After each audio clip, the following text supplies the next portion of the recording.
ఒక లక్షణం ఉంది. తులసి లక్ష్మి యొక్క స్వరూపం. తులసి ఈ భూమి మీద పుట్టినటువంటిది మొట్టమొదట ఎక్కడి నుంచి పుట్టింది అంటే బీజము నుంచి వచ్చింది కాదు. తులసి చెట్టు గింజల్లోంచి రాలేదు.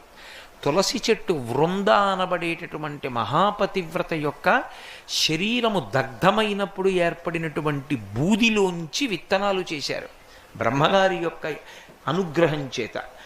ఆ విత్తనములను చల్లితే అందులోంచి తులసి పుట్టింది.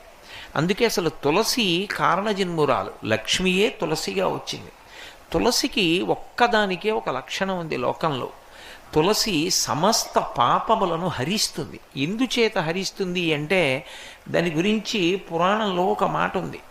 యన్మూలే సర్వతీర్థాని యన్మధ్యే సర్వదేవతై యదశ్రీ సర్వవేదేషు తులసీత్వం నమామ్యహం.